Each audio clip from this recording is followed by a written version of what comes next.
especially for the people that grew up poor, like you and I, or without much, I would say, we grew up counting the cents. Yeah. Oh, for sure. What I end up realizing is there is a big difference in the way that they tend to run their businesses, which usually is much more, let's go, we can invest in this, I can see the value. But then somehow, let's just keep flying economy when they can afford first class, or let's keep flying first class when they can afford private. There is always a level.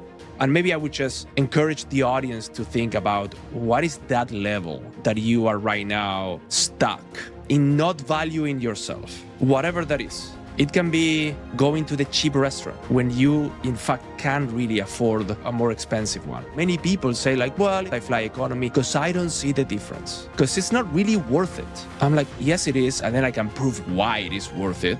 Well, and not to mention even just who you might meet there. And I've met so many cool people in first class sitting next to me or sitting across from me because of that one move. All right, Pablo, I've got to ask you this question. I'm going to get out of order a little bit here because we're going to fast forward to you having a lot more success, a tremendous amount of success as an entrepreneur. And I love that you had a buddy that kind of rescued you from the mindset you were in and from the small world, small thinking that you had, and took you to Spain. You didn't have the money. You found a way to get there, and he helped pave that path for you. And you returned that favor to a bunch of your friends. As I recall, some friends from Buenos Aires that really just were kind of just barely making ends meet. And you kind of whisked them away for a summer or an experience, and you covered, their travel and gave them the ability to experience life at a bigger level. And I'd love for you to share that. Yeah, everything started in 2018. So as many of you may know, Argentina, the number one sport is football, what you guys call soccer. Yep. That's it. Every single kid, or almost every single kid, we want to be football players. We want to be football players, and we want to watch Argentina playing the World Cup, and we want Argentina to win the World Cup. And we all grew up with Maradona as the big star, which maybe the youngest right now, maybe the youngest right now don't really understand who was Maradona. Maradona for us was like the idol. And we always wanted to win a World Cup. I mean, Argentina won the World Cup in '86. I was 2 years old. I don't remember anything. So every World Cup was kind of a frustration. And in 2000, I think that it was the World Cup of 2006, it was the World Cup of Germany 2006, if I'm not mistaken. A friend of mine went and he was describing me the World Cup. I was like, holy shit, I need to go there. I need to somehow, again, this is no money, nothing, right? I'm like, somehow I need to go there. Well, fast forward, I start making some money. My business is going great. And 2018, it's happening, and it's the World Cup in Russia. And I say, let's go. I'm trying to convince my friends. My friends are like, dude, no, it's impossible. I cannot take 30 days because I wanted to go the whole month. Yeah. Period.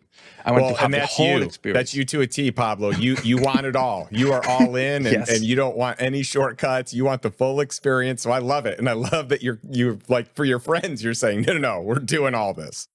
And all of them, they're like, no. And then I realized, okay, I am literally in a Tony Robbins event, and we are going through a lot of exercises it's a lot of mindset exercises.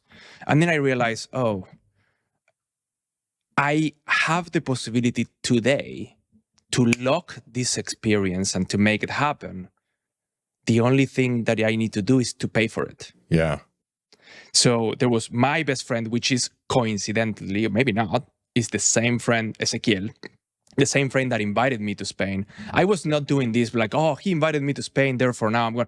He's just my best friend. Yeah. So I called my assistant and said like, hey, just buy all the tickets. Buy the tickets for Argentina for all the games. We are going to go.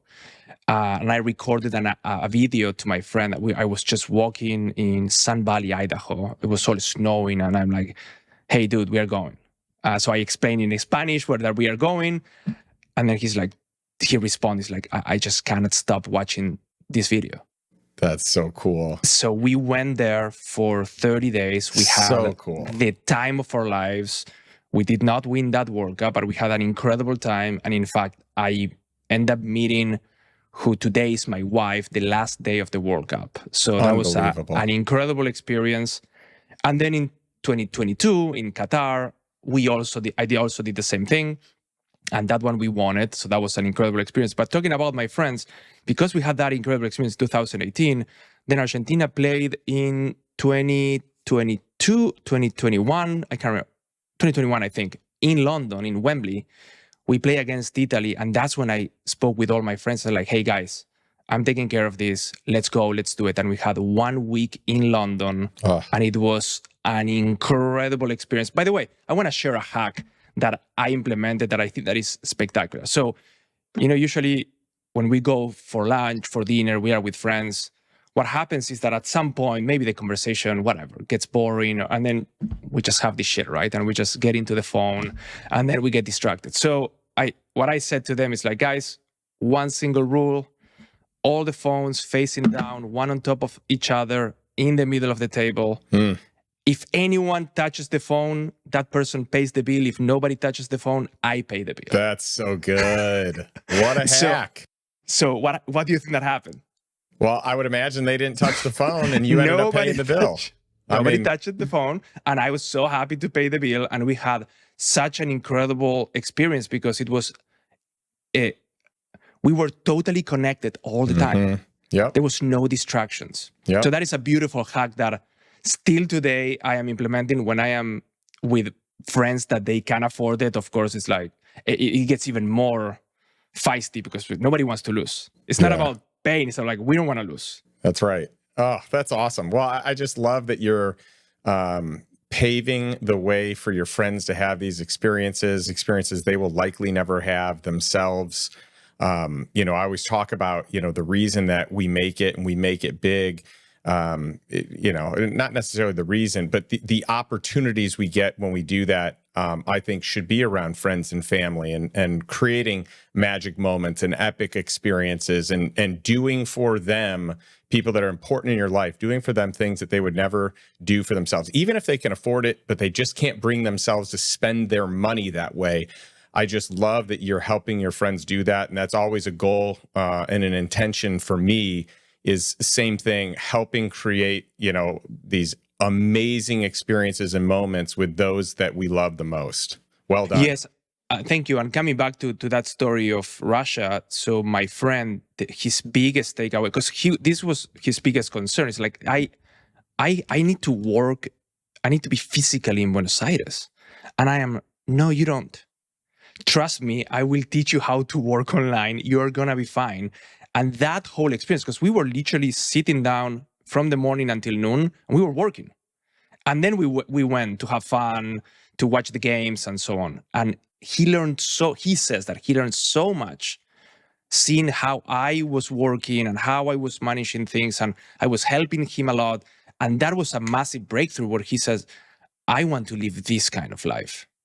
Yeah, that's awesome. And I like to live life with the 10-year rule, which is, if you have work or something important, going on that's a conflict, but you have this great opportunity and you're unsure if you should do it, 10 years from now, think back and see which one you will remember, because you likely won't remember the work. You likely won't remember this important thing that you had to do and had to get done, but you'll remember that trip and that experience and the people you were with and the magic moments that are going to be probably a constant commercial in your mind that make you smile every time you think about it. That is so funny that you say that, because I use the same tactic to convince my friends.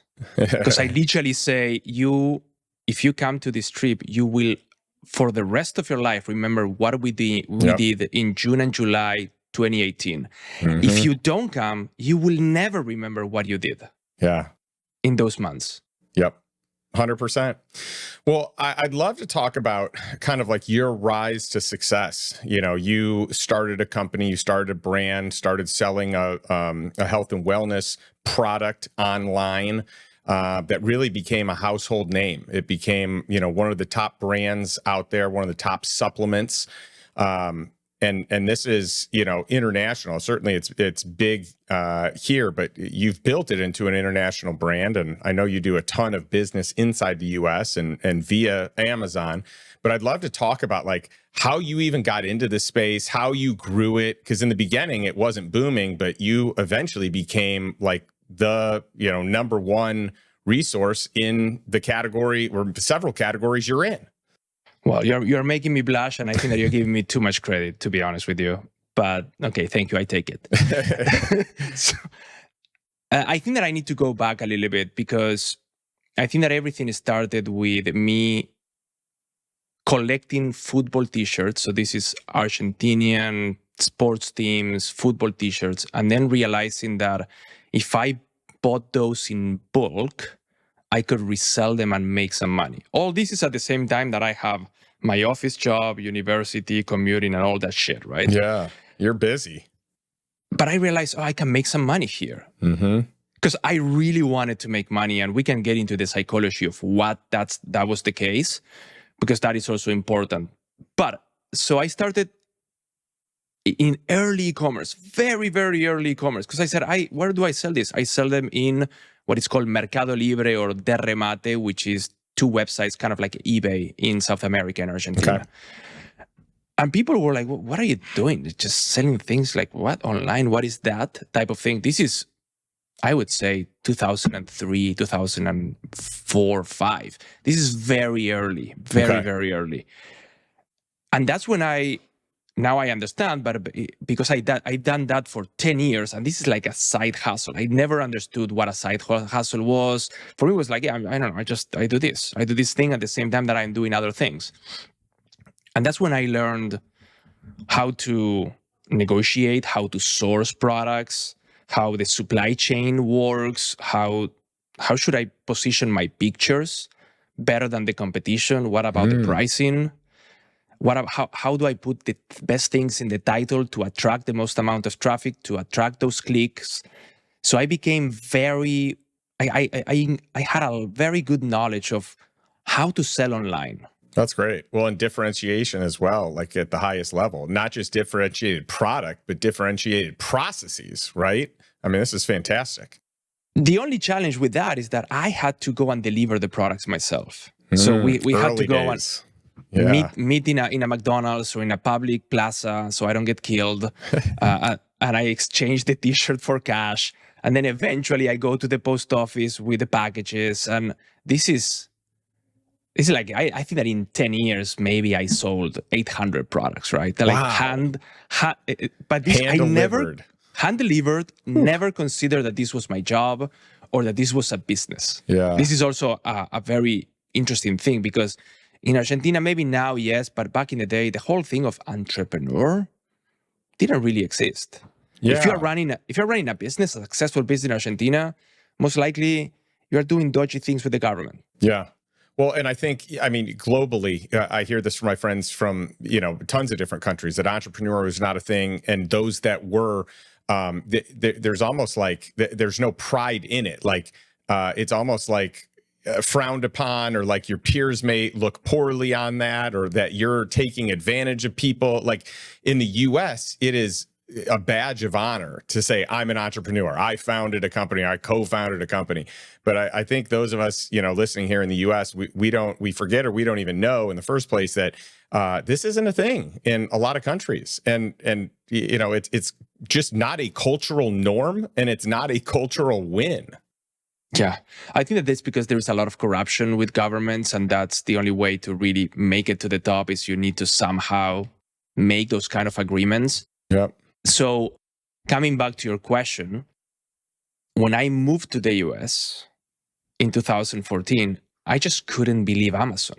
To me, it was crazy. Yeah. So couple of things that you don't have to deliver in hand. You don't have to do all this yourself. There's a third party that actually, can fulfill.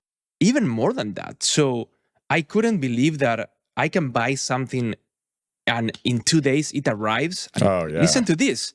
Nobody's stealing my package. I couldn't believe that. Now I know that things are changing, and now your package may get robbed. That's bad. But now they also in some cities arrive in an hour to 2 hours. I order stuff all the time that arrives literally in a 2-hour window, sometimes within 1 hour of clicking. So I couldn't believe that part. I was like, holy shit, this is incredible. But then another thing that was incredible is that anything that I wanted, I'm like, oh, it would be cool if blah, blah, blah, blah. And, oh, it already exists. They're already selling this. So my whole entrepreneurial spirit was like, welcome back home. This is your place. And I'm walking, I couldn't believe anything, right? I'm walking down supermarkets and I just couldn't believe the dimension of the supermarkets. Yep. Like in Argentina, you have like maybe 1 or 2 mayonnaise brands. Here you have like 27. I'm like, holy shit, this is what's going on here? I couldn't understand the prices, but I was just so fascinated. And one day, well, I did not get to this part of the story, but in 2008, I said, I need to make a change. I don't know what's the change. I went and I took a yoga class. 2008, that is very long time ago. This is like if you were doing yoga in the 60s in the US, right? Nobody's really doing it. You have to be kind of woo-woo if you are doing it. So I took a class in Argentina and I had the most incredible experience. And that day I said, this is exactly what I want to do. I want to quit my office job. I want to do yoga for myself. Maybe, hopefully, I can also share with others. And I want to travel the world. And that's when I made that decision, 2008, executed in 2009. And that's what started the path of freedom. Yeah. Because I was able to control my calendar. I was able to become a student. I was in that moment, I was studying what I really wanted to study.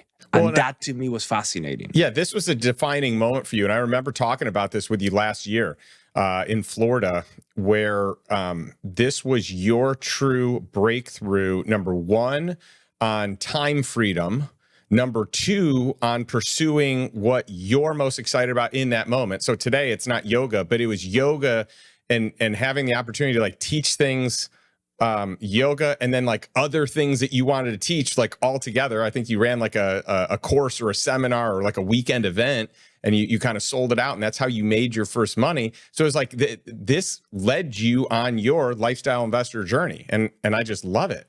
Yes, that's when I started taking classes for myself. Then eventually my teacher pushed me to start teaching some classes. That was scary, and then I loved it. And that was the first time that I experienced serving other people and seeing the impact of that service in other people. And that was so cool. I loved that so much. That was an incredible experience. And then I had the freedom of creating workshops. Yep. Then eventually I was traveling around the world. Well, in South America, I was traveling in Ecuador. And then I said, oh, I can create a yoga teacher training here and I can teach people to become teachers. So I did that.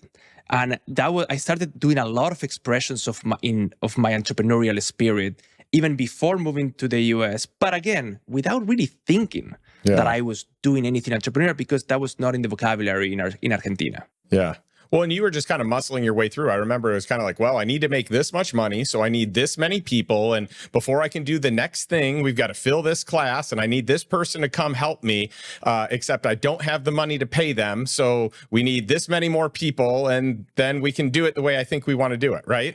Yes. And one thing that I want to share here is that when I was doing the math for the first workshop, there is this chicken and egg problem, which is, okay, I need to hire my friend and I need to pay for the ticket and I need to pay, I need to rent an apartment for 2 months and I need to rent the place that we're going to do the course. And I don't know if I'm going to have the people because the South American culture sometimes is like, well, we will see, I will maybe tell you later. And they maybe sign up 3 days before. Yeah. So there's a lot of like, okay, let's just think through this. If this goes great, fantastic. That's awesome. We're going to have a lot of people. And yes, financially speaking, I'm going to make a lot of money. If I don't have enough people, okay, how much money I'm going to lose? Okay, I'm going to lose $7,000. And I'm like, fuck, that's a lot of money. And that was kind of like all the money to your name at that point, right? That is maybe I think I remember that. 70% of my net worth. That's and right. I'm like, fuck it, let's do it. What's the worst thing that can happen? Okay, let's go. Yes. And I would not consider that I was betting everything, because that was $10,000, which I understand for many people is a lot of money, but it's $10,000. It's not that I was betting $10 million. Right. And I really felt that this is what I wanted and what I needed to do. So following that intuition rather than the fear, the scarcity mentality, the fearful mindset, that to me was a game changer. And I usually do these black or white questions to myself as, okay, what's the worst thing that can happen? Mm-hmm. Well, blah, blah, blah. Okay, yeah, but what are we talking about? How much money? Are we talking about money? Are we talking about what? Okay, we're talking about money. Okay, how much money is that? Okay, can you live without that? I know that you want to keep that money. I get that, but can you live with that without that money? Yes, okay, but can you live with you being a fucking coward? Yeah. And not doing what you really want to do? I'm like, no, I can't live with that. That's good. That's good. Well, and I like that you game it out too, because I try and tell people the same thing. Imagine the best case scenario. That's probably not going to happen. Imagine the worst case scenario. That's also probably not going to happen. Can you live with the worst case scenario? I know you can live with the best case scenario. Can you live with the worst case scenario? Because what's probably going to happen is something in the middle, right? Yes.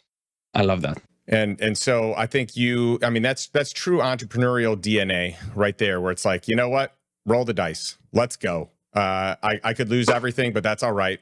I'm young. I can figure it out. And I think a lot of people, there are roadblocks, not even just to like losing the money, but to the fact that you did something that wasn't successful. Like, I think that both of those are categories or avenues that hold people back, keep them in their corporate gig, keep them locked, to the man, or to, being a slave to the income you make, or to the safety and security of what you already have, right?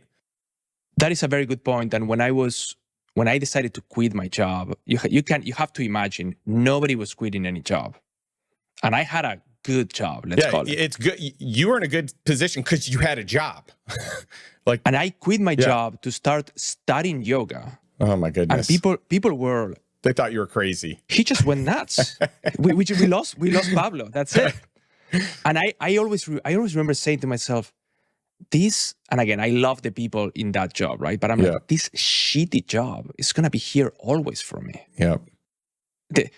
That's it. Who cares? That's right. I can get this job again. That's right. I had zero doubts about it. But what about this other opportunity? Yep. Like, that opportunity is right now. And I really want to do that.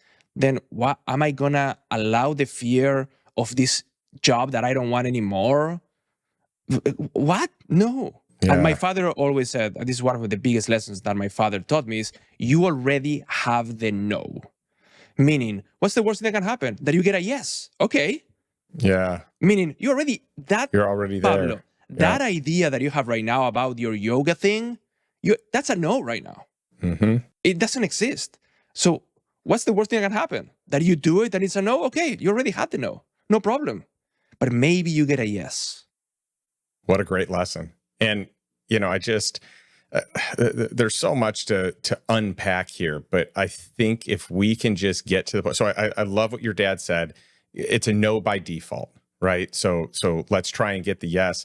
But I just think if you don't like your job, if you don't like what you do, if you don't even like your business, but let's talk about like your job, your corporate gig, whatever. If you don't like it, what is the risk in trying to find something else that you might like, or freelancing or side hustling or whatever? Because I almost guarantee you can go back to the thing you're doing, or to an adjacent industry, or to a totally new industry at a similar comp level, maybe even a greater comp level. So if you don't like what you do, life is short, and roll the dice on something else. Yes, and I think that it's important for us to get to the psychology when we are thinking about this, because I think that is the impediment that people have. The thing that is stopping them is somehow, maybe it's their dead dad or grandfather, someone, the voice of someone that is right there, that is like, you are a failure, or whatever that is. Again, I don't know what is. For me was, I don't want to be poor. Yeah. That was I don't want to be poor. If I am poor, my parents got divorced when I was 6 years old. And that was the worst experience of my life. And it was all because of money. And I saw a lot of other people getting divorced because of money, a lot of suffering because of lack of money. Mm-hmm. And I'm not talking about lack of millions. It's like, whatever. It's fights. Yep. And I just made the mental model of like, I need to make money. I want to make a lot of money. And maybe we can connect that to your original question, which was about my current business.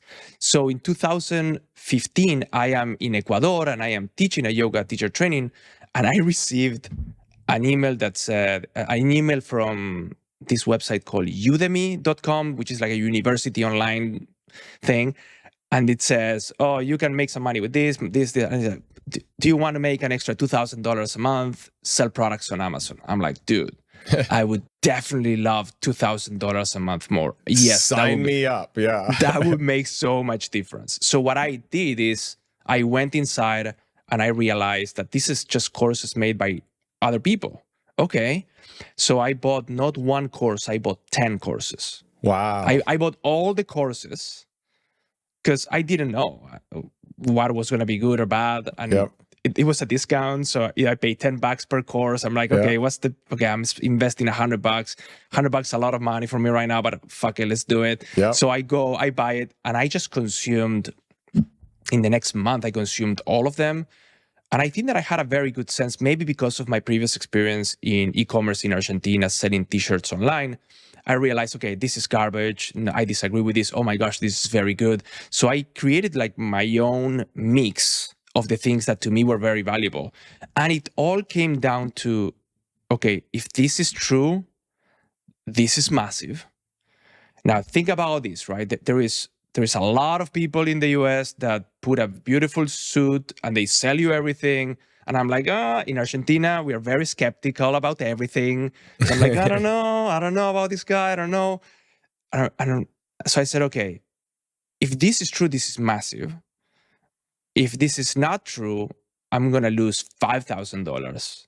So now at that time, $5,000, it was, I would say, 30% of my net worth, more or less. I'm just guessing numbers here. But it was a big amount. I'm like, yeah, it's still a big risk. Yes. Plus the time, which at that time, I didn't really value my time. Well, and it's uncharted territory. It's an industry you don't know. It's a product. It's you don't know if this is going to work, and you are not an industry expert in any way, shape, or form. Yes. So I said, what's the worst thing that can happen? Okay, I lose $5,000. I already have the no. Fuck it, let's do it. Mm-hmm. That's the thought process. So I went heads down, went very deep. And at the beginning, everyone was saying, okay, don't go into the wellness industry because it's consumables and you're going to get sued. And I'm like, oh my gosh, I don't want to get sued. So, okay, what do? You start sourcing products from China. So I start trying to source some products from China, never really felt the connection. Mm-hmm. And I was working with them for, I don't know, 1 month or 2 months. And then sample came. So I'm like, this is garbage. Like, I'm just, screw the experts that are telling me don't go into wellness. I'm like, I'm going into wellness. And you trusted your gut. I love it. I love it. And by the way, maybe for the masses, it's not good because there was a lot of competition, I think, at that time. So it was probably harder to stand out. But you also had the background of like having split tested a whole bunch of things early days with your early t-shirt e-commerce or jersey e-commerce business. Yes. So I started the business, and it's funny. At the beginning, I said, okay, I'm just going to start this business and I'm going to sell it for $1 million.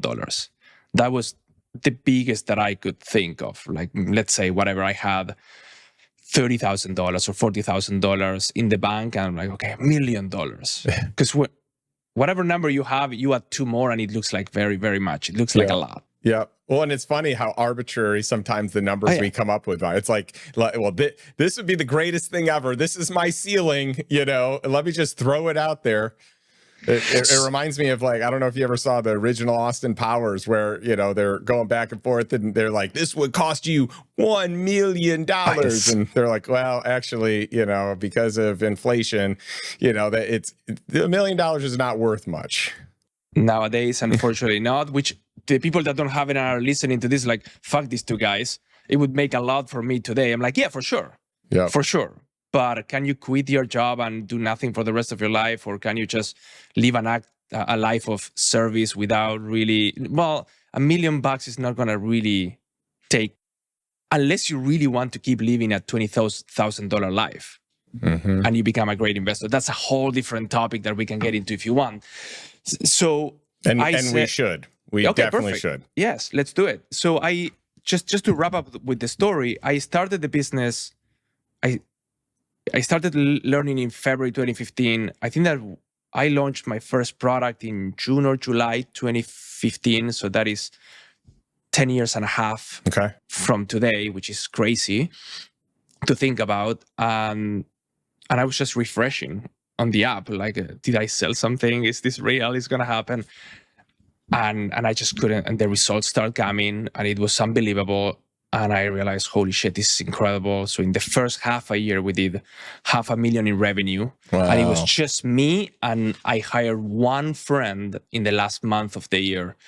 And yeah, that was the beginning. It was it is still a great journey. We can talk about whatever you want in that journey also. Well, it's amazing. I mean, this is by far the most money you've ever made. It's the most money you probably even dreamed of making. You're making half of what you wanted to ultimately sell the business for in revenue year one with very low expenses.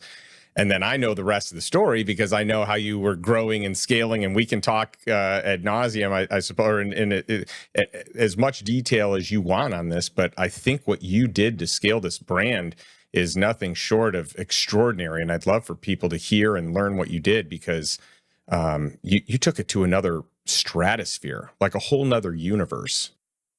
Thank you again. Too much credit in my opinion, but thank you. I appreciate it. Now, an important thing that for me was a big lesson, even though I had some understanding in the business with the t-shirt business. But when I was teaching yoga, revenue equals profit. I had no cost basically, or very little cost. But no, I had some cost, but very little cost. Now here's a different game, because if I want to stay playing the game, I need to keep buying inventory. So that's when you get cash flow, which for me was like, oh, I don't even understand. But so yes, I made quote unquote $500,000 in the first year, but I took home zero. Reinvesting for growth. Zero. So yes, I made maybe I think that the numbers were $500,000 in sales, 150,000 in EBITDA, and literally I had 50,000 that are like free cash flow that I can buy a car. Wow. And I'm like, no, this is going back into more products. So I did not take any money for the first year and a half, 2 years. Okay. Zero. So how did you, I guess, get past? So we've talked about like the psychology of money, and you and both of us, you and I both kind of having like a scarce mindset around money early days, not coming from much, having parents that didn't make much, not making much in the early days. So how did you actually rationalize with yourself, instead of buying a new car and getting some instant gratification today, to reinvest this back into the business for the hope? We don't know for sure that this is going to take off. This thing could crash and die. You could get another competitor in seeing your success and mimic what you're doing. I mean, it could literally go to zero, but you said, hey, I'm going to roll the dice and I'm going to put all of it into buying inventory for the next year. Yeah, that is an interesting question. And I don't think that I thought like that. I didn't think, okay, I'm going to make a bet right now and maybe this goes to zero, because it was already taking off. And it's interesting. I did not think that. I did not think this could go to zero. I also didn't think that this could go to where it is today. So let me just be clear on that. But for me, it was an obvious decision. Like, well, why the fuck do I need a car? Like, I don't care. Like, literally, that was kind of like, yeah, it's a cool thing. Yeah, it would be cool to have a better car, but I don't care. Just again, for context, I bought my first real estate that I live in like 3 years ago. Wow. Yeah. Why? Not because I couldn't afford it. Of course that I could. But because I was not living in those places, and I felt that it was more temporary. So I don't really want to buy. I prefer to rent. And if I don't know if I'm going to like the neighborhood. And if I don't like the neighborhood, I move somewhere else. So I prefer the flexibility, the optionality. Now, for me, buying the home that I live gives me the freedom, the flexibility to do whatever I want inside of the house, to have it in whatever way I have it. And your wife probably appreciates that too, because she probably 100%. has, you know, it's an outlet, a creative outlet for her, right? Yes. To make it 100%. her own. That's how my wife is. Yes. So, yeah, I don't know where we were with that, but. Well, let's talk about scaling your company. So how did it grow over the years? And, you know, you got to the place where you were able to, so early days, it was you were doing everything. You brought someone in, it was you and one other person, and then you scaled it. Your team's big. You don't do a lot of the day-to-day anymore. So like understanding how you got to there. I mean, you know, the way I would describe it is you run a true lifestyle business today. It doesn't take you a lot of hours personally to manage it. The business kicks off some great cash. You live an incredible life. You know, and I'd love to understand how you got there. Well, it's a very interesting story, I think, especially now reflecting through this. So I would divide my 10 years in 3 different stages. So the first stage was scaling the business. That's when the business grew a lot in the first 4 years. Okay. And it was just hustling and let's go type of mentality. By the way, for context, I did not finish university. I don't have a degree on business or anything like that. I know how to use Excel, and I am kind of good more or less with numbers. Math was always kind of easy for me. And I think that I can sense the idea of numbers. Mm-hmm. You've got good intuition. I want to give you that too. I think that's a superpower that not a lot of people take advantage of, right? Trusting their gut, trusting their intuition. I think you do a really good job of that. Thank you. And I think that I also have this thing of like, I don't really give a shit about a lot of other things. You do have that. I know this very well about you. You don't care what other people think. I really care about what people that I care think. Yeah. Of course, I really value and appreciate their feedback 100%. Yeah. But it's not many people. Yep. But it's not thousands of people. It's not millions of people. Yeah. You are very comfortable walking to the beat of your own drum, and it's very refreshing being around you because of that. Thank you. So at the beginning was I was going to say that I never hired anyone in my life ever. I never had a person that was working underneath me that I was managing. Never. So I remember calling my dad. I'm like, hey, Dad, how do I hire a person? I need someone because there was no softwares to track sales in Amazon. So it was all manual, complete in an Excel file. And then my dad gave me some advice, and I did not buy into that advice for whatever reason. I'm like, nah, I don't think that fits me. And then I just called one friend and like, hey, do you know anyone that speaks English? Because this friend worked in a hostel in Argentina. It's like, well, yeah. For what is it? It's like, well, I need a person to do the la la la. And he said, maybe I can do that. I'm like, okay. Do you have a computer? Do you have internet? Okay, good. Let's go. So at the beginning, the first years was terrible the way that I hire people, because it was like, oh, you know someone? Okay, come, let's go. You got the job. It was so bad. And I'm sorry to everyone that I had in that time, because it was, the way that I just handled things were really, really poor, I would say. So then at some point I started getting frustrated with the Argentinian culture. There is a lot of entitlement, which is usually what happens when you have a country that is run with socialism, communist tendencies. Yep. You get entitlement. And I'm like, I don't like this. And a friend of mine, we were traveling, and he said, dude, I just hired this person in the Ukraine, and these guys are so hardcore. This is incredible. I'm like, let's fucking go to Kiev. Let's hire some people. So we just flew to Kiev, and we started hiring people. So I hired 3 people, 2 people there. And then eventually over the years, I ended up replacing all my Argentinian team with, I think that it was like 100% Ukrainian team. Wow. And these people were like hardcore. They were working all the time. I love that. It was amazing. But then the big problem that I had, the moment where I said, I don't want this business anymore. This is insane, is when I realized that I became an HR manager. Mm-hmm. And I don't know if many people.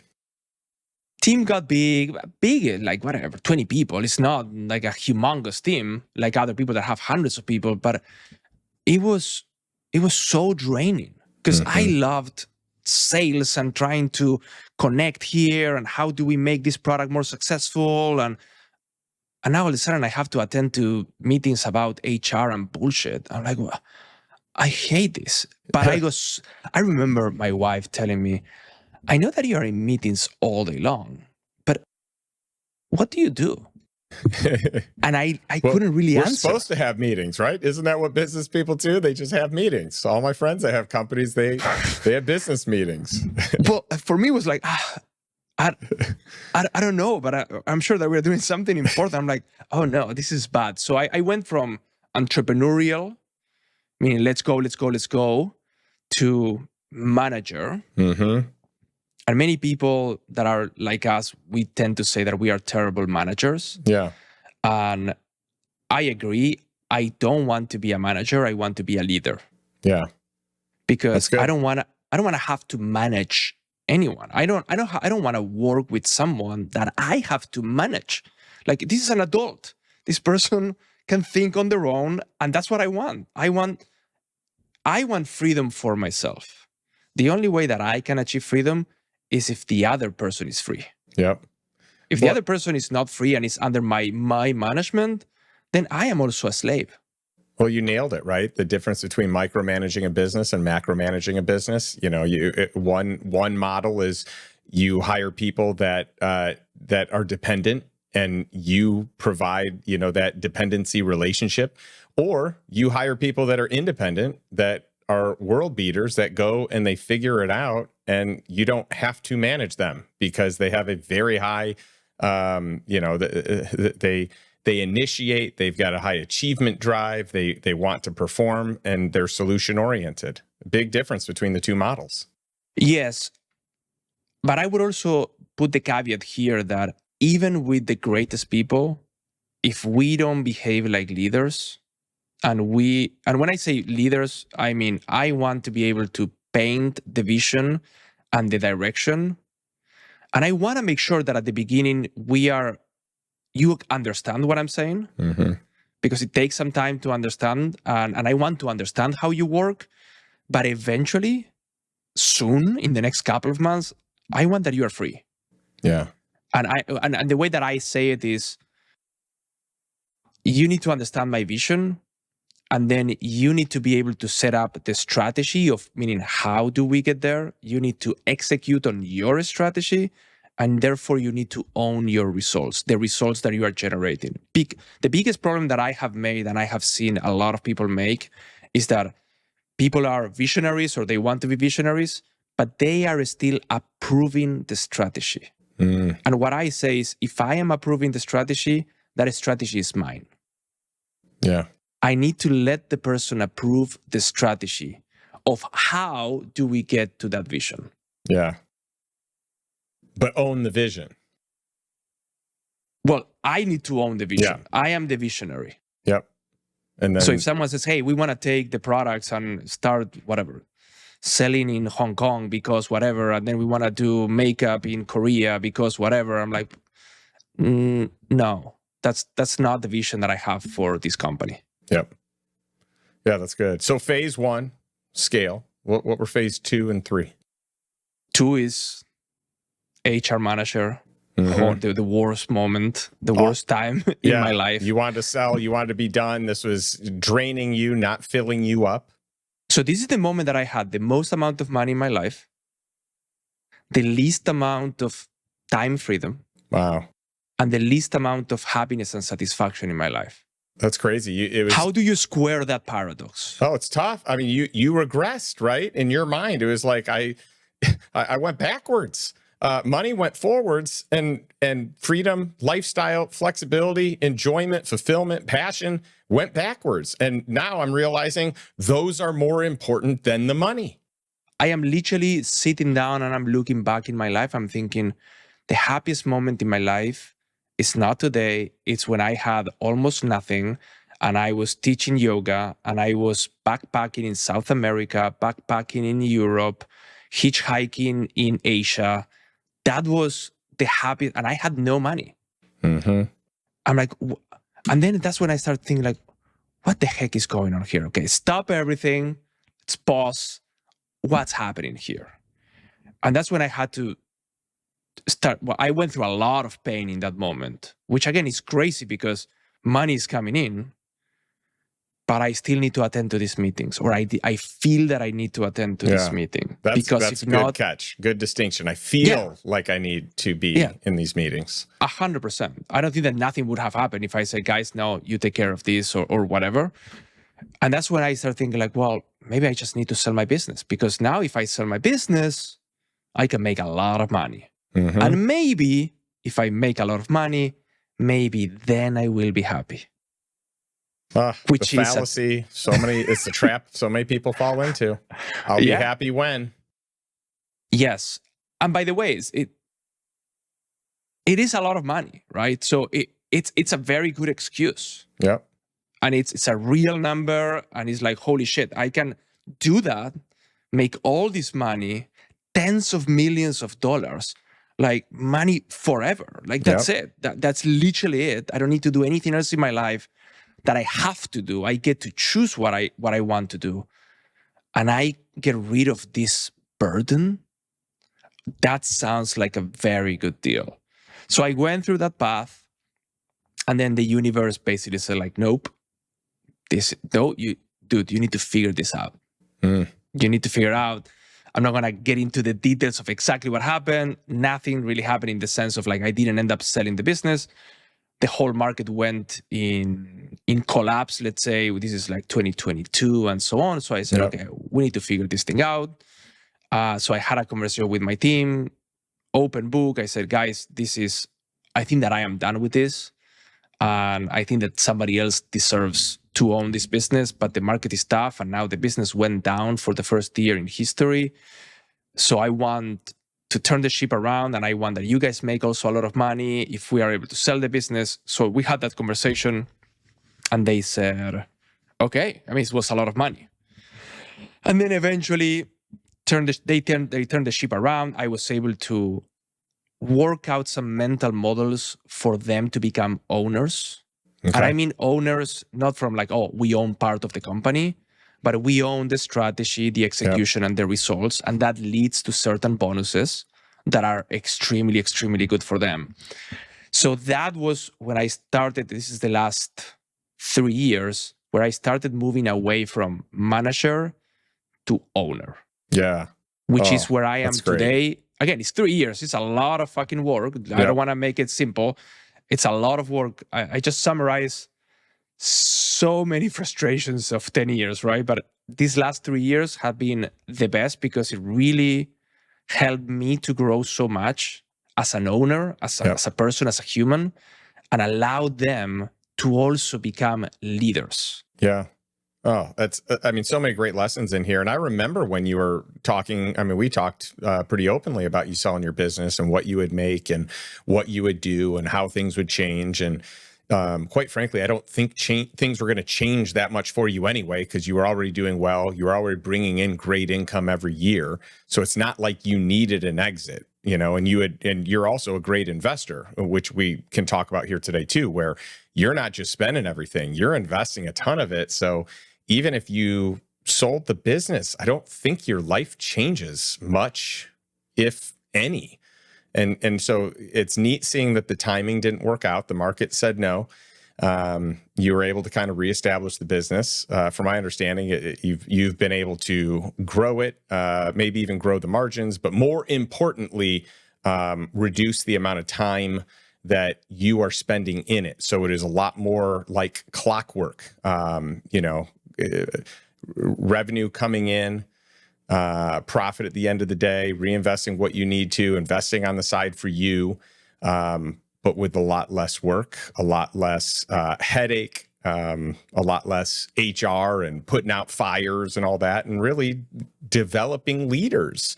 A real leader is going to develop people that lead better than they do, right? Like that that is kind of the definition of a leader. And it's hard for people that have a power struggle with that, or have the ego that they're the best leader, or they're, the king of the castle for their business. But I think we should aspire to develop leaders better than us. Yes, 100%. And that is how I feel with my team. They can do way better job than I can. And I feel more and more useless in the day-to-day of the business, which is exactly what I want. Yeah. I don't want to be useful in the day-to-day. Yeah. I want that they are the leaders, the owners of the day-to-day. Because, okay, I would say my motto in life is know yourself and invest accordingly. Meaning, know yourself, develop yourself, go deep within yourself, understand yourself. What you like, what you don't like, why? Where is this coming from? Mm-hmm. Just work on yourself. And this to me is a job that never ends. And then invest. Invest what? Invest your time. Invest your energy. Yeah. Invest your money accordingly. Don't copy paste what other people are doing. Yeah, I know Warren Buffett, the best investor. I don't care. Warren is Warren. I am Pablo. Yeah. I know Warren, great guy. I need to discover who I am. What makes me wake up in the morning? What am I excited about? Rather than, okay, he says S&P, I need to do S&P, or whatever he says. Yeah. So this is how I like to process this situation. And I find, by the way, I love learning from other people, but I also have this like, oh, no, that's not for me. Yeah. That doesn't connect with the way that I like doing things. Okay, how can I put things in my own words? What's one thing that really helped me to get out of the day-to-day is pushing my team with the phrase, is this a must or a nice to have? That's good. So as an example, hey, Pablo, we have a meeting next Monday about blah, blah, blah. Okay, is it a must that I go or a nice to have? And at the beginning, they're like, oh, it's a must. I'm like, cool. Tell me, what's the ROI? I want to know exactly what are we talking about here. Yeah.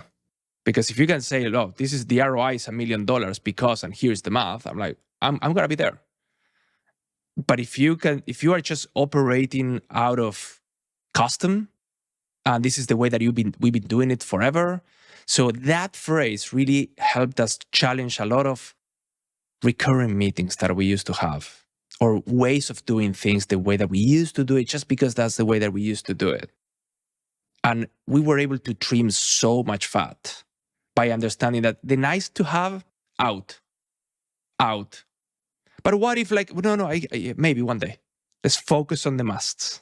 I like it. Yeah, get back to the basics and kind of recreate. Yeah, Howard Lutnick was talking about this on the All In podcast, where basically what they've done, with what Trump has done a good job of and what this administration has done a good job of is reimagining what it should look like. So not just doing things that are there because we've always done them, but like what actually is a more efficient way, a more successful way, like how should we think about it?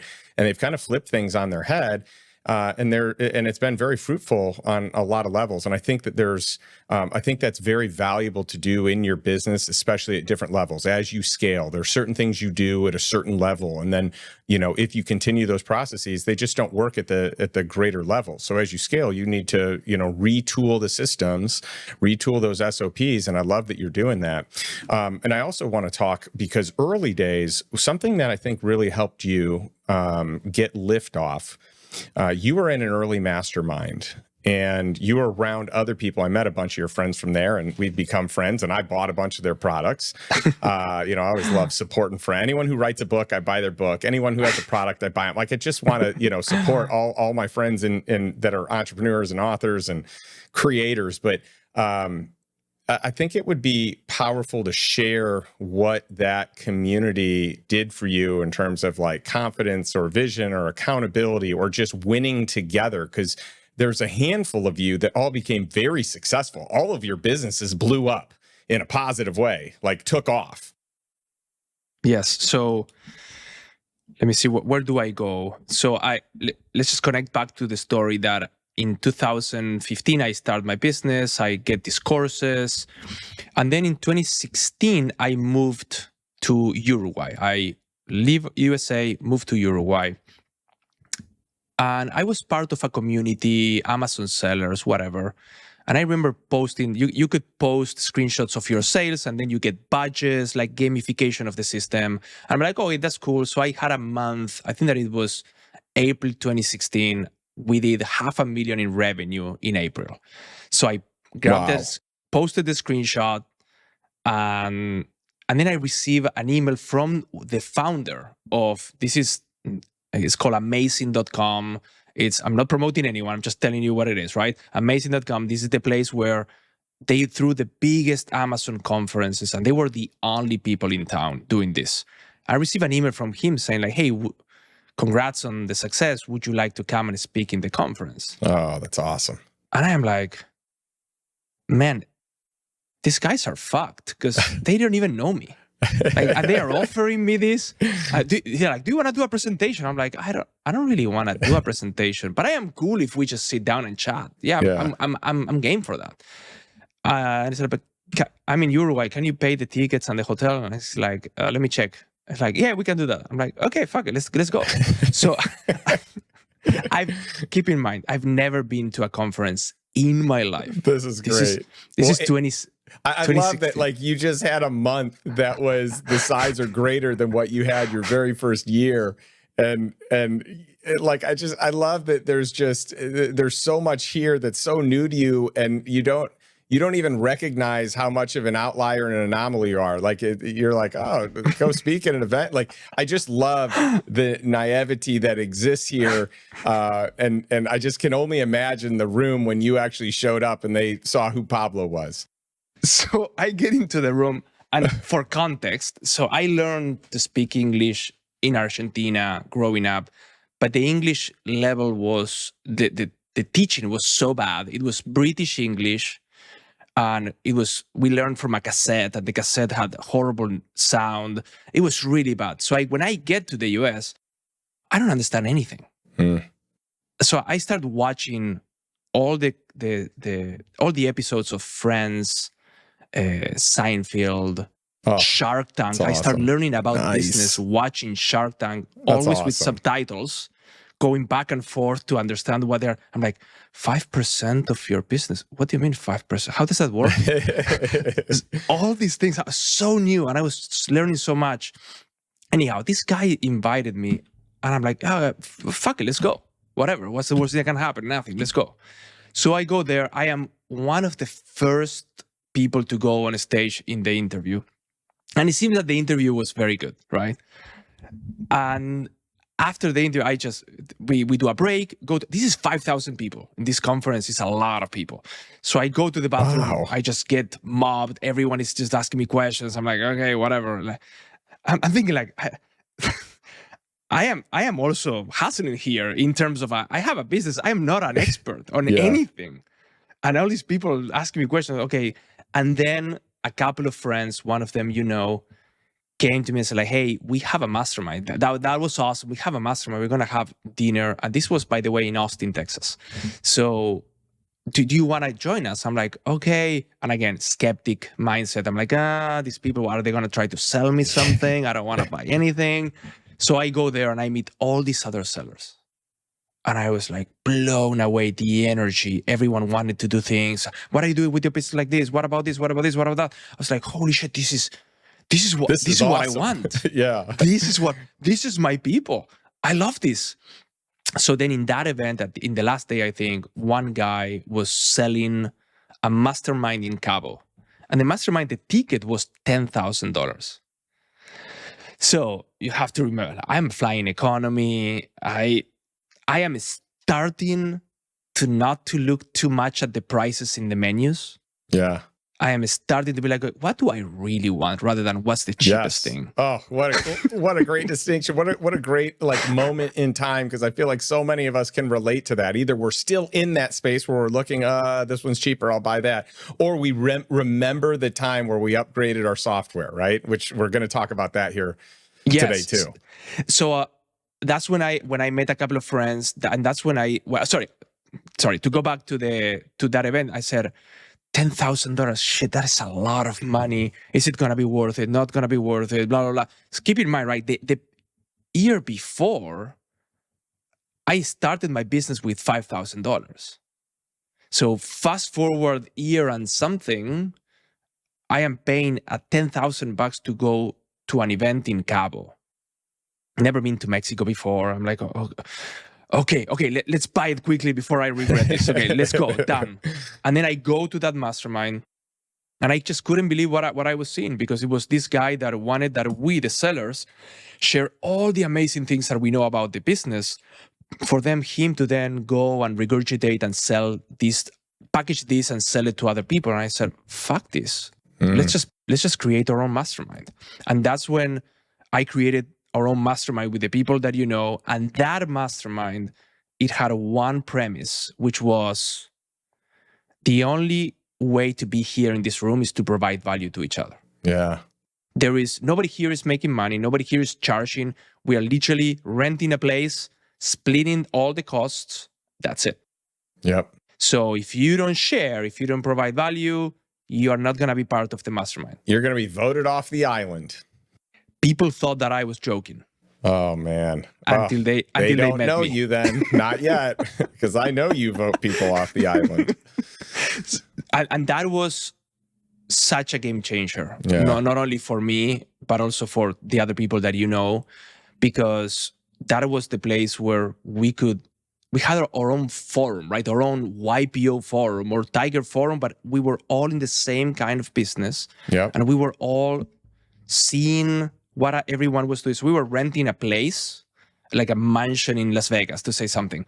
And we are all sleeping there, and we are going back to back for 3 or 4 days, sitting in the couch, watching presentations from each person. I mean, like, imagine like do your PD, your portfolio defense, but with your business. Share everything, what's going where it was. And then we are all trying to help. It was so intense and so good. That mastermind was fundamental in my growth as a human being, in my business, and I know for a fact on all the other people that participated. And it was such an incredible experience. Well, I just can't endorse masterminds enough, because my greatest lessons learned, the way that I'm able to think differently, think bigger, have larger expectations, figure out the know-how to do things, like it all came from peer group and mentorship. People playing the game of business and life and wealth creation at a higher level than me, that are willing to take the time to teach me, but are also like hungry and eager enough to know what I'm doing, that they want to learn too. So like the ego is not too big that they can't learn from me, even though I'm maybe low man on the totem pole in certain rooms that I'm in, right? And I love that. It's just, I love learning from people like that. I think that it's very difficult to get anywhere in life unless you have your tribe, that you are in a similar journey, and hopefully you get to find some people that are a little bit ahead of you or a lot ahead of you or whatever. But it's you, and for you, I'm sure for you and for me for sure, it's not the people that I grew up with. Right.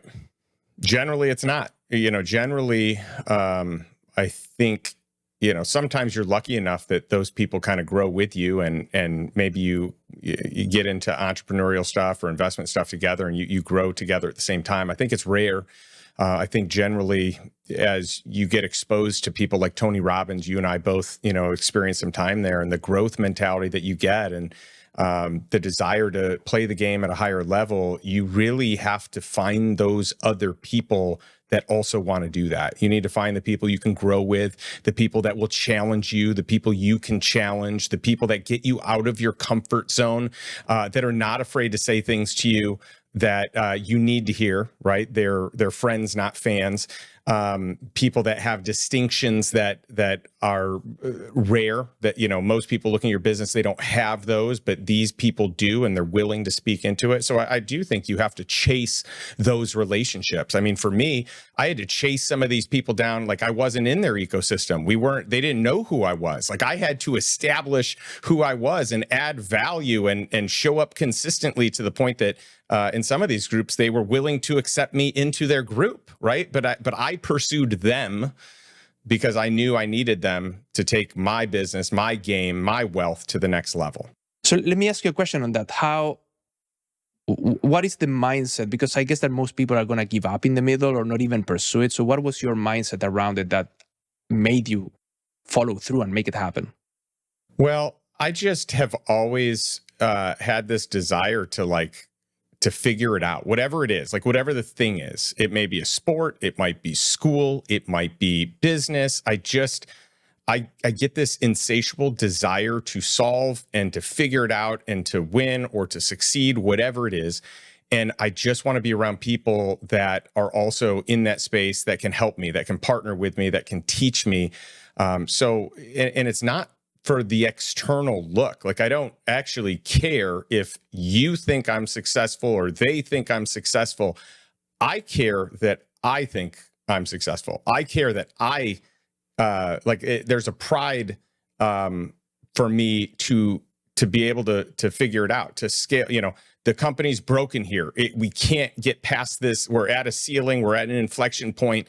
And I take a lot of pride in the fact that I can work hard and figure it out. And usually it's not me, it's bringing people in that see it differently than me, that can teach me. And I'm willing to, take what they say. Like, I'm willing to be a student, right? But I will do what it takes to crack the code. And I like that. I love it. Yeah. And I know you're very much that way as well.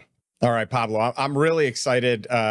Probably what I'm most excited to dig in with you on is this whole idea of upgrading your software. So you've said this for a while. And at first I needed context and clarity to understand it. But, if there's a handful of people that, we've been in different groups or hanging out, and you would make this comment. And so I'm trying to figure out, okay, do I need to upgrade my software? Is he talking to me? Or I might say something and you say it and it's like, wait a minute. But I like it because it stops me in my tracks. And it's like, yeah, actually, am I thinking about this the way that I've always thought about it? And I've never just considered that there's another way or a better way. And so I want to talk about upgrading your mindset.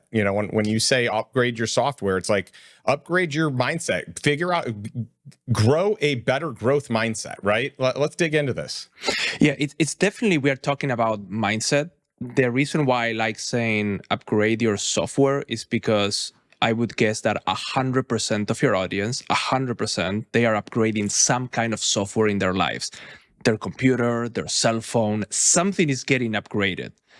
So it becomes normal for us. We understand that unless we upgrade the software of the hardware that we are using, sometimes we need to also upgrade the hardware. But in this case, we have one hardware that we can shape, right? We can work on certain things to make the hardware better. So let's say health as an example. But what about the software? And I think that you and I shared many rooms and we've been around a lot of very successful people. We can see that, yes, maybe they have an incredible business. Yes, they had a lot of money, but they are still living with a very old software, which is not allowing them to be free. So this is why, for me, I have to really process these things of, okay, what am I'm just going to try to give some examples, right? Sometimes, and I'm not encouraging to spend beyond your means. I'm just talking about, yes, if you cannot afford it, you should not afford it. Don't go into credit to fly first class. Like, no, don't do it. Right. Just eat shit, go in the back in the plane. That's right. Unless there is a real good explanation of why that is a must that you need to do. But flying private for a picture in Instagram, like, fuck you, what are you doing? Like, don't be stupid. So it's very important to make the distinction of like, why am I doing this? But also to ask, why am I not doing this? Okay, I know that I can afford, let's just talk numbers, right? So if we are thinking about, let's talk about first class ticket from Dubai to Miami. So that is maybe whatever, 12-hour, 14-hour flight. Well, a first class ticket will cost you maybe $14,000. A business class may cost you whatever, $4,000 or $5,000. And what people say, like, well, it's not much difference. I'm like, well, first of all, have you ever flown first class? Well, da, da, da, da. And you can sense the resistance. We're talking about people that have millions of dollars, okay? This is just for the audience, for some context. Yeah. This does not register if they make that, but they are living still with a poor mindset. Right.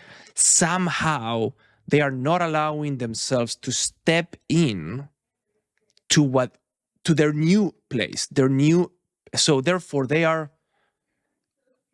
tend to think from a fearful mindset, from a scarcity mindset, rather than from an abundant mindset. So this is why, I gave a talk in September in an event that we both were there, right? Yep. And I shared with the group, okay, raise your hand. This is all multimillionaires, okay? This is, everyone there has maybe, whatever, 20 million plus, right? At least, yep. And yes. Many laps above that. You know, many of them are 50 million, 100 million, 200 million, 500 million, right? So, yeah, maybe the average in the room is 75 million, I would say. So I said, raise your hand if you ever, in the last year, took an Uber X. And half of the room is raising their hand. And I was like, holy shit, this is worse than I thought. Yeah. So people have not done the math. And if they've done the math, they don't think, the way that I see it is, you don't think that you're worth it. People say, it's not worth it. I'm like, no, you don't think that you are worth it. So let's just do the math here. And I'm just giving this as an example of, then you guys can do whatever math you want in your life. But if you say, okay, how much money are you spending on Uber annually? First of all, most people don't even know. Okay, you should know. Number one. Now that you know, an Uber Black, let's just go the top all the way tier, all the way up. First of all, let's compare Uber Black, Uber X. So price is maybe 3 times, you would say? Yeah, probably. Okay, got it. So people say like, oh, I spent $5,000 in Uber. Okay, great. Do you have an extra $10,000 in your budget? If someone robs you $10,000, would you even notice in your annual budget? And we all know what's the answer. The answer is like, yeah, I have the money and I will not really notice. Yeah. And it makes me a little bit scary to even say that, but it is the truth. Great. Now let's just be honest. Is an Uber Black safer than an Uber X? If you understand anything about physics, well, a bigger car is better than a small car. Mm-hmm. Are usually Uber Black drivers better drivers? The car is cleaner, the service is better than an Uber X? Let's be honest. It is, right? Yeah. Don't you think that you deserve that? That's good. So we are talking about that. So this is the games we especially for the people that grew up poor, like you and I, or without much, I would say. Yep. We grew up counting the cents. Yeah. Oh, for sure. I mean, I would go to the gas station. There was where I grew up. There were 2 gas stations on these 2 corners, and I would go to the one that was cheaper that day, and it may be by 1 penny cheaper, 100%. And I would go there. 100%. Yes, I would. My mom, when I was growing up, gave me like a 25 cents. This is Argentinian money, which is, I don't know, maybe it's half of a cent in the US currency. And I would just walk for 1 hour to save that money. Because I'm like, yeah, I have the time. I can walk and I can save. I prefer to save that money. So for people that grew up like that, what I end up realizing is there is a big difference in the way that they tend to run their businesses. Yeah. Which usually is much more, let's go, we can invest in this, I can see the value. Yeah. But then somehow let's just keep flying economy, or let's keep flying business when they can afford first class, or let's keep flying first class when they can afford private. Right. There is always a level, and maybe I would just encourage the audience to think about what is that level that you are right now stuck in not valuing yourself, whatever that is. It can be going to the cheap restaurant when you, in fact, can't really afford to a more expensive one. And I'm going to give you the hack that a friend gave me that made all the difference. Or it can be, again, flying business instead of economy. Yep. Many people in that room, many people say like, well, if it's a flight less than 3 hours, I fly economy because I don't see the difference. Because it's not really worth it. I'm like, yes, it is. And then I can prove why it is worth it. Well, and not to mention even just who you might meet there, just from like an interesting, I learned this from my buddy Cameron Harold. He came on the podcast and shared this. And really that was kind of for me like, oh yeah, I should be just traveling first class all the time if I'm flying commercial, if there's, if there's a nonstop or whatever. And that was it. It was like, and I've met so many cool people in first class sitting next to me or sitting across from me because of that one move. And in addition to that, there is a big, and I know you have an assistant, I have an incredible assistant also. So we don't have to do a lot of that heavy lifting, but many entrepreneurs do not. Even decamillionaires do not have an assistant. That is a poor mindset. Yes. They don't think that they have enough things to give to the assistant. Yeah.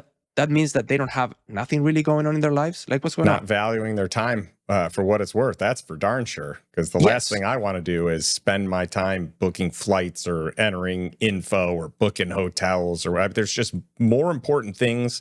Not even, and let me just even say it from not even like more important from the standpoint of like creating wealth or income or whatever, but even just more pleasant, enjoyable things for me to do. I don't like doing those things. Therefore, it needs to be outsourced so I can spend my time doing the things that I enjoy doing with the people I want to do them with, and also the activities that produce the most ROI. And this is where it comes back to know yourself and invest accordingly. I know, just like you, I hate doing admin. I hate filling out forms. If I go to the doctor, my assistant knows that I hate filling out a form, and her job is that I am happy, not that I am pissed. That's good. the happier I am, the better she's doing her job, because she's removing all the things that I just don't want to be doing. Yeah, remove the friction. Remove the friction, yes. And here's the trick that my friend gave me, because I was, okay, let me share it this way. So I was looking at his presentation and he's sharing that he's flying private, and I am looking at his net worth and I'm like, he's so calm and chilled about flying private. I have more money than him and I am freaking out just with the concept. I'm like, this makes no sense. That's the mindset, right? That's the old software. So I said, hey, can we meet? Can you walk me through? In fact, what I was saying is like, help me upgrade my mindset, please. Yes. And help he said, see it the way you see it, please. And he says, okay, so let me ask you, do you have a budget? And I go like, God, I don't believe in budgets, blah, blah, blah, blah, blah. And he's like, well, here's how I solve the problem. I have a budget and I allocate how much money I have in my budget to spend in private aviation per year. So if it's $50,000, I know that if I am in whatever I am and I want to take that flight, I just take it because it is in my budget. So I don't need to think about it. And of course, I resisted that concept. And then at some point, I'm like, okay, fuck you, I'm going to do it. So I sit down, I do the budget, and it was such a liberating experience. Yeah. Now, this is my experience, and I think that is the experience of other friends. When making that massive expense, when paying that massive expense for the first time, it's normal that it's painful, and I think that it has to be painful. Yeah. And we're talking about expenses that you can afford. Yeah. So whatever that is, if it's a $10,000 jet, or if it's a $50,000 jet, or if it's a vacation that is $50,000 when you are used to pay $10,000, but it has to hurt a little bit. But again, it's a calculated risk. You already have it in your budget. You know that you're not going to go broke. You have the income. Everything is good. You are safe. So the way that I describe it is, this is Pablo, but also there is little, poor, broke Pablo, kid, the kid, right? I grew up poor. I grew up broke. And then I say, okay, who do I want that is in charge of this? Do I want the current version of Pablo, or I want little Pablo that is broke and is afraid to be in charge of this experience? Well, I definitely don't. You know what? Hey, Pablo, listen, little Pablo, just go Pablito, go sit down, relax, chill, enjoy the experience. I got this. Yeah. And that is the painful experience, but it has to be a little bit painful. It's a calculated risk, calculated pain. And every time I'm seeing it more and more clear, and I have other things to share, but it's always the same. I'm like, oh, fuck, renting this apartment. It was just beyond, I could afford it, but it was double of anything that I ever paid in my life. Mm-hmm. And it was painful, even though I can afford it. And I'm like, okay. And I have to go sit down. This is my way, right? Sit down, look at the numbers, look at my budget. I'm like, okay, you are safe, little Pablito. Go back. Okay, we got this. I love it. Well, and I love being in the private chat with everyone that's flying private. And, you know, one of the fun things that people are doing now is like, here's the jet I'm in. Guess what kind it is? And just watching the people, you know, and there are guys in this group that literally can call the jet from amazing. Like with the craziest small little picture, like just seeing 2 seats. It's like a picture of their family, and you can see like the seats they're in and 2 behind it, and they know exactly what jet it is. It is incredible to me. It's amazing. I mean, these guys upgraded their software a while ago. I'm not as experienced in the PJs, but you know, it's been a fun new addition for me over the last few years.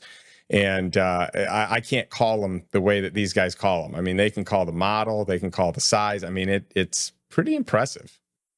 Yeah, it's a great experience.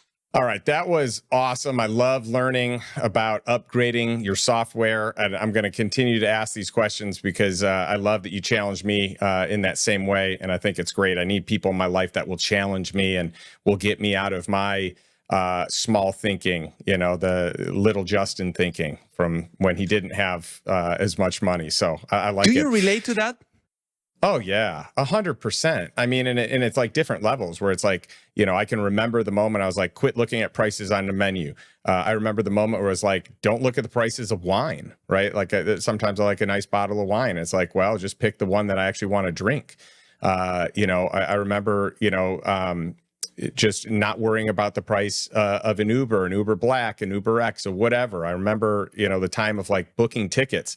I remember I used to have my EA's price shop, and now it's like, no, just buy this. Here's what I want. I want an aisle seat. I want first class. I want, you know, these airlines. I want nonstop. I want, right. So it's like the checklist. And if we can't get these things, then we need to find a map for flying private. You know, if a commercial airline works, great. You know, then let's do that. And if not, let's, you know, find other alternatives. So it's like all that whole list, and I can come up with, you know, from how much your mortgage is, or, you know, just all these things, having a car payment, paying for a car in cash. Like we could just go on and on and on, where it's like, I used to spend so much time weighing the price, weighing the monthly payment. Is this a smart move? Am I being a good steward of my money? Is this wasteful? Like just obsessing over it to like, wow, I am wasting so much time on things that don't matter. This isn't going to change my life or my lifestyle one way or the other. If I upgrade, and it's something I like, great, but it literally doesn't move the needle one way or the other, except in feel, right? Not financially.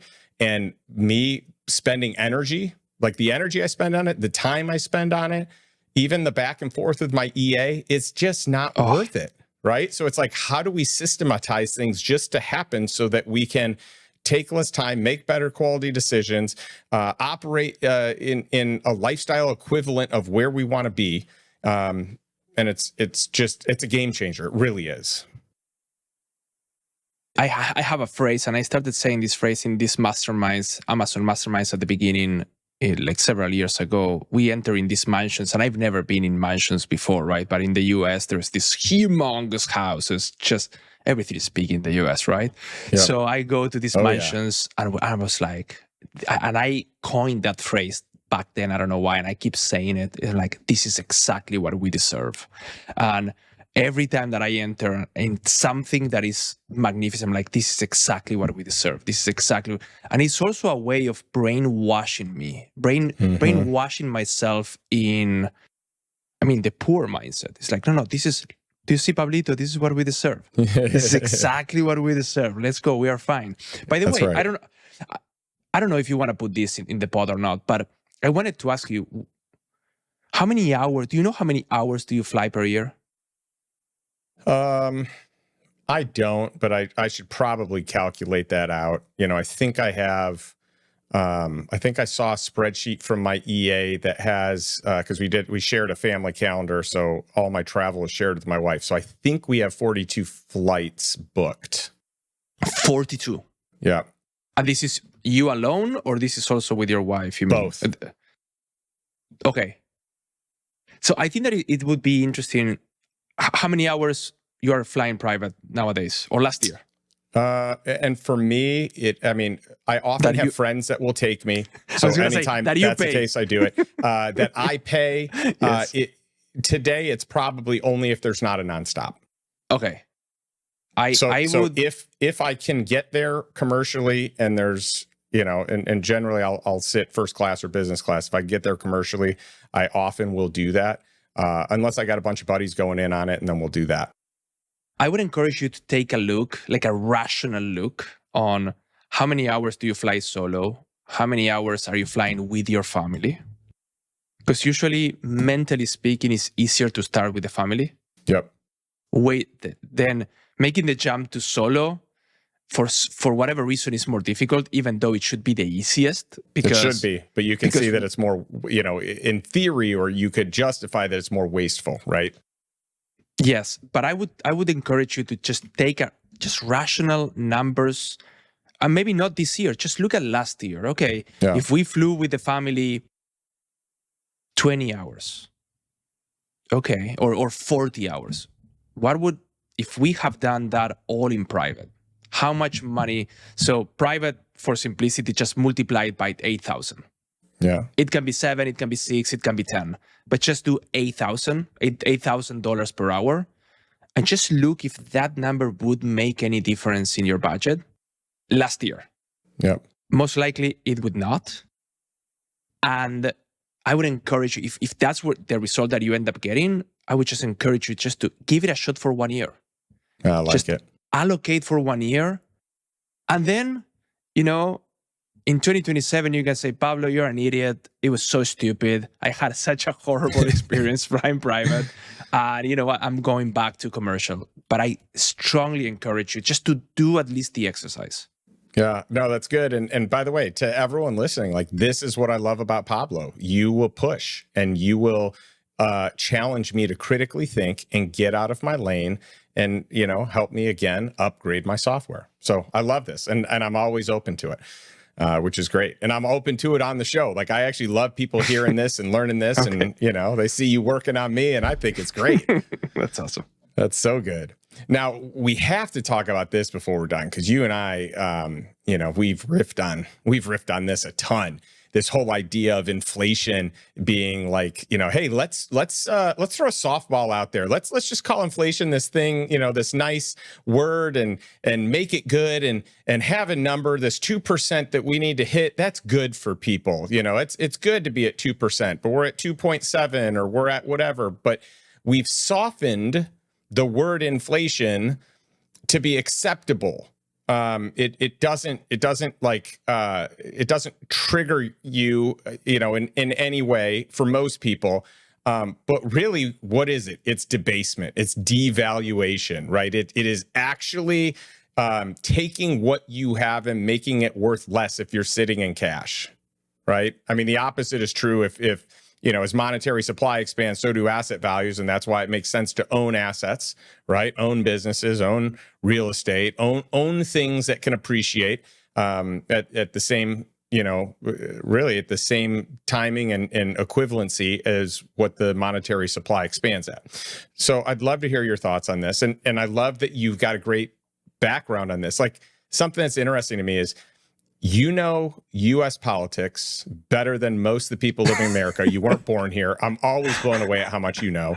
You know economics better than all my American friends, or most of my American friends. Now, you also lived through a true debasement, a true hyperinflation. Like, you lived through something that we haven't, and therefore we take for granted, this printing of money, and don't understand what it's really doing long term. But I think we've got to talk about it. I think we need to educate people. Okay, let's talk about it. So first of all, the term inflation is a bullshit term. So what do I mean with this? Things do not inflate. What happens is that the currency that we hold gets devalued, debased. The currency that we hold is worth less, and therefore I need more of those little things, those monopoly papers, to pay for this other thing. So this is a very important thing, and I don't think that it takes time to really understand that it's not that this water is more expensive because the company is greedy or whatever. It's like, no. The government is printing money, and the market, the free market, understands this, and therefore needs more monopoly money to pay for that exact thing that we want to buy. That is very important. Also, the inflation number is a made-up bullshit number. Totally. How do I know that? Well, when you live in a country that experiences hyperinflation, you get to see how the government manipulates the things that go into the basket for the number to not to be as high as you can really feel it in your pocket. Yeah. Which I think that is something that Americans felt a little bit in the last 5 years, when things went a little bit off the rails. But at the end of the day, the government doesn't really want to get into a place where inflation spirals out of control, because then people don't really trust the currency, and then people just go and dump it and try to get something else. So in Argentina, for example, and just to give a little story on this, so we had, the story is terrible, but just to make it a little bit short, the last 25 years, we had 1-to-1, 1 peso, $1.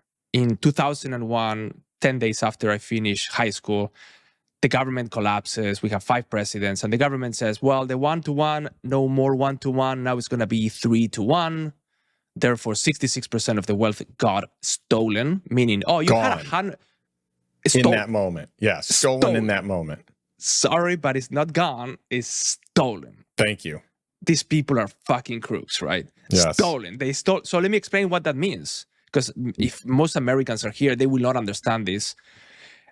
If you had $100,000 in the bank, now you don't have $100,000 anymore.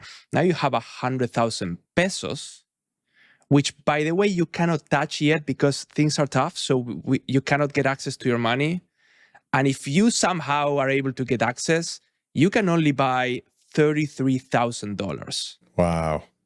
This is from one day to the other. Wow. So what happened is, that was my, Pablo, welcome to the world. This is how things work here. I'm like, oh, okay. Massive unemployment, impossible to get a job. So then I eventually get a job. I start making some money. And the way that in Argentina, I don't know how they save today, but the way that we used to save is any pesos that you have, you go and you buy dollars, which eventually they made it illegal to buy more than XYZ amount of dollars. So you had to go and you buy in what they call the blue market instead of the black market, but it's an illegal market. Not because it's illegal, it's because the government deemed it to be illegal. This is what happens with communist and socialist governments. Right. They deem something that they don't want as illegal, but that's what are you going to hold the pesos that are eroding massively every single year? No, you're gonna go and you buy. And I remember my dad, this is crazy. So we went 3-1, and then eventually, by the way, I'm gonna little game for the audience here. So this is 25 years ago. We went 1-1, then 3-1. I'm gonna ask you, Justin, but for the audience to think first is, how much is today? What is the conversion today? Justin, give it a shot. I mean, I want to say that it's something crazy where it's like you're in the thousands, like 9,000 to 1, something like that. We are not that bad. We're not Venezuela levels or Zimbabwe levels, but it's 1,000. 1,000, okay. Now, what happened also with the US dollar in those last 25 years? Well, the dollar's lost, I mean, even just this last year, lost 10% of its value. So in 2025, it became worth 10% less. So, it's large. I mean, it's a big amount over the last 40 years. It's a massive. So my father, I remember like, hey, Dad, in the TV, they are saying that the dollar now is 9-1, but it's going to go back to 6. And my dad said, listen, when you have pesos, you go and you buy dollars. The price doesn't matter. That was the lesson. And so I was always a saver. I never spent beyond what I had or what I made. So the system was the following. We just grab the pesos, we sell it, we buy dollars, and we just stash it in the house. My favorite place, and by the way, I don't do this anymore. So, but my favorite place was dirty socks, and I just put all the cash in dirty socks, and I stash it in the bottom of my closet. That's it. Oh my goodness. That's how we save money. Well, because that was the hardest money that we could find back then. Now we have other things, but that was our hedge to the currency debasement in Argentina. And I know a lot of people from other countries that had their currency debased, and all currencies been debased, but at extreme levels or hyperinflation levels that have very similar stories. And it's unfortunate because it is robbery and it is theft. But you also learn some great lessons from it. And actually, this is a nice parlay into the same mindset that I think you learned from your dad, that was buy dollars. I feel like you've shown up with that mindset on the buy Bitcoin, right? So you've made the pivot from USD to Bitcoin. And I do want to talk about that. I know we're running low on time, but I feel like we got to at least touch on that. And by the way, the whole reason I wanted to get into debasement is because I had a conversation with someone and they told me that they had, they said something about how like, inflation is running rampant because of all the capitalists and entrepreneurs. And I'm like, whoa. Record scratch. Let's stop the record. Like, let's get back to the fundamentals. Where did you learn this? And it's like, oh, I learned this. And I remember hearing crazy stuff, during, with legacy media that was like, basically they had their campaign for why inflation happened. And it's because of people or political parties or business entrepreneurs or evil capitalists or whatever the thing is. Because of COVID, because of businesses shutting down. No. None of that. It happens for one reason and one reason only, because more money was printed, making the dollars in circulation worth less, period. So I like getting on a little rant every now and again, get on my soapbox because people, I just want them to know that is it. Like, your money is being debased for one reason. It's because every government, and right now the US government continues to print money. And that's why we have the debt problem that we have. And, maybe an episode for another day on all that. But I think we've got to at least talk, I've got a very complex estate and investment portfolio. I love investing. I've been investing for 26 years now. And I'm in, all these different deals, and I've got a team that helps me chase down my K1s. I think I'm in over 400 individual deals, not even counting funds and, all that. So tons of work. I remember, Justin, when we were in one Austin meeting, and I was sitting beside you, and you were just scrolling infinitely in your file of deals. It just never ends. It's so crazy. But then to contrast that, I remember hearing your strategy and I was like, whoa, you are the polar opposite. You've got like these two things you really believe in and you're all in on both of them.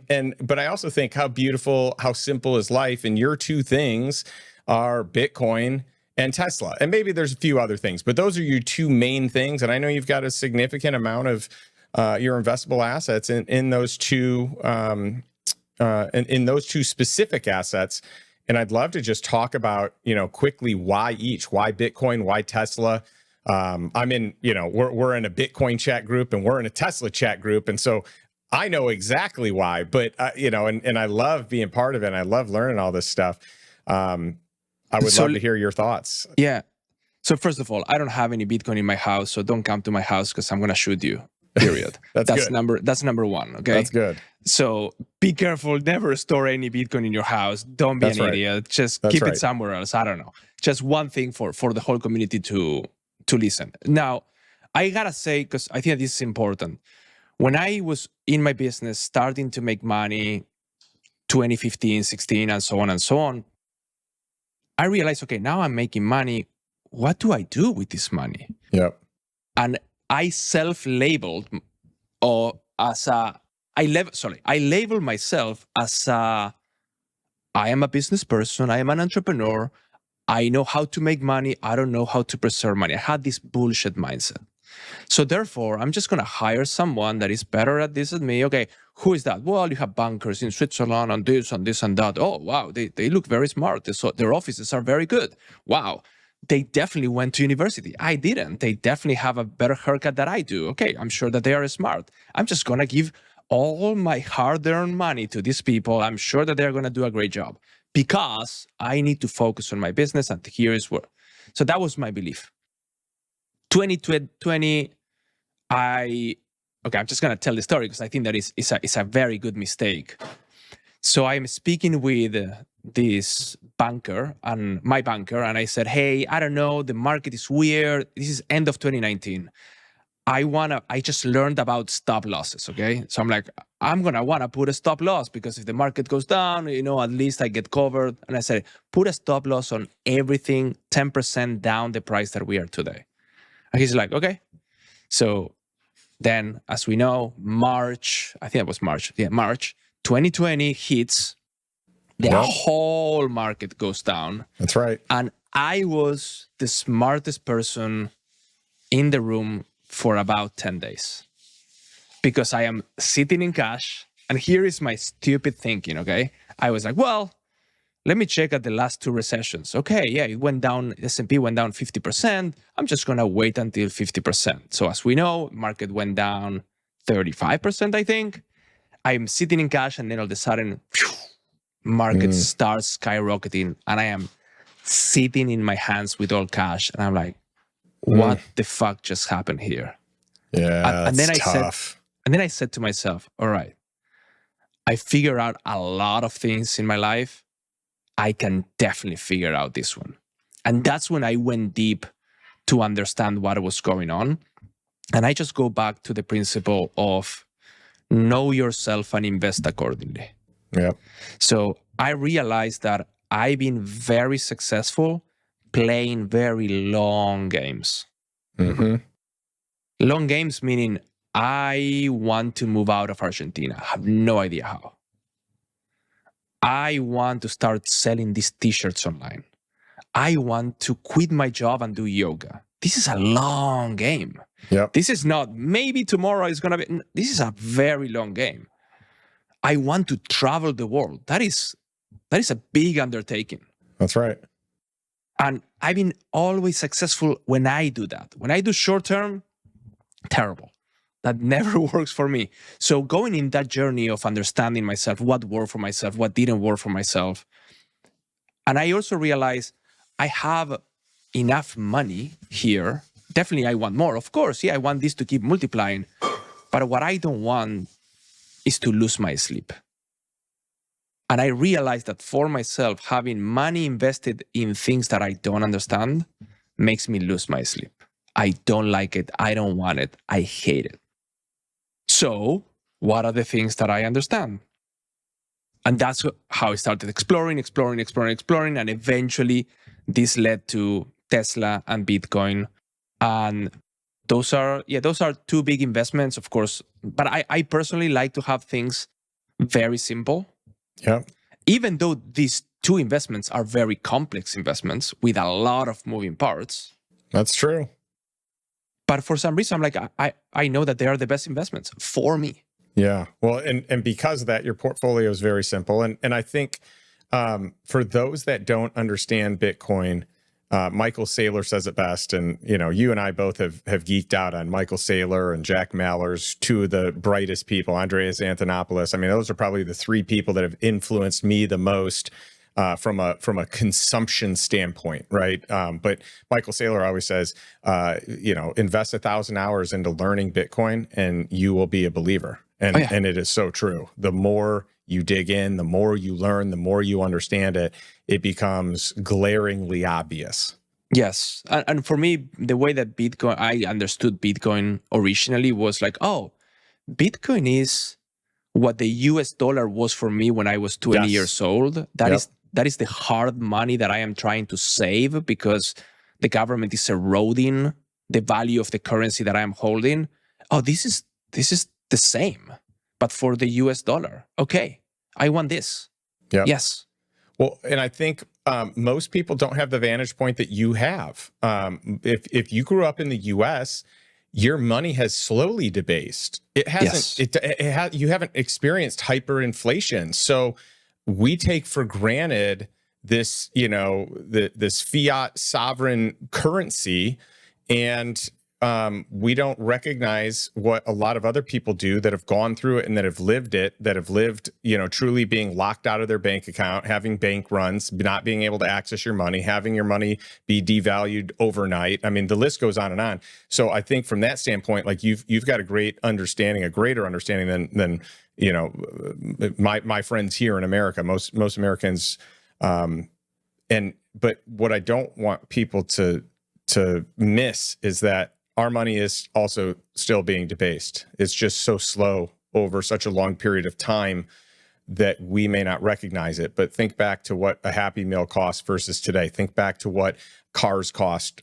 Think back to what, your parents or your grandparents bought their first home for. Like, you can actually trace it back and you can see side by side a very large percentage of inflation that has happened. Yeah, and this is why we are forced to invest. Yeah. We are forced to put our money somewhere else that is not in the US dollar. Even if you don't understand debasement, you understand that you need to do that. And if you dig deeper, then you will get to understand why you need to do that. Totally. Why is it a must? Like, what, 2,000 years ago, people were investing in the stock market? Like, no. Mm-hmm. Yeah, that's good. This has been awesome. I just love hanging out with you. I love, getting time. I can't wait to go head out into the desert and, do all the fun, shoot 'em up, flamethrowers, little off-roading vehicles, like the dune buggies, like all the cool stuff that we're going to end up doing, monster trucks, like all the things. We're going to have an absolute blast. That's going to be amazing. Yes. Where can people find out more about you, find out about your business for those that want to, explore, healthy supplementation? Tell us about you and your business and any place that we go to learn more about you, Pablo. Well, I don't want to promote any of my business, so don't go anywhere. I don't need that you buy any of my products. Thank you. I appreciate it. So zero. I'm just always trying to hook my friends up. I appreciate it. But no, I have no interest on that. But what I would say is I started friends like you, like Anastasia, seeing you guys doing the podcast, and so encouraged me to start a podcast with an incredible friend of ours, Peter. Yeah. So we have our podcast. In fact, thank you for introducing me to Charlie also, because he's doing everything for us now. Love it. So the name of the podcast is Freedom Flip.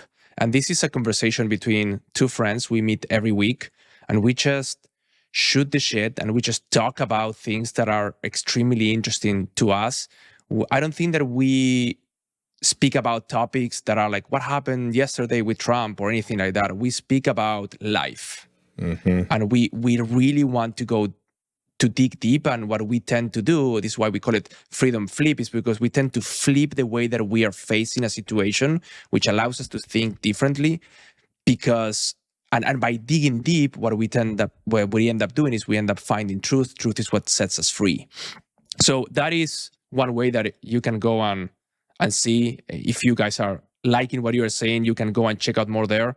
And if you want to reach out to me, you can find me in X at Pablo Della, and you can send me a message, whatever you want there.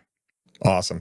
Well, this has been so much fun. I always look forward to our conversations. This one did not disappoint. They're all great. I love that, wherever we go, whatever we do, there's a lot of challenging of mindset and where we are and how we get to the next level. So thank you for that. And I like to end every podcast episode with a question for our audience. So if you're watching this, if you're listening to this, what is one step you can take today to move towards financial freedom and really move towards living a life that you truly desire on your terms? So not by default, like most people, but a life by design. What's something you can take from Pablo today, put into practice in your life that will make your life better? Thanks for joining, and we'll see you next week.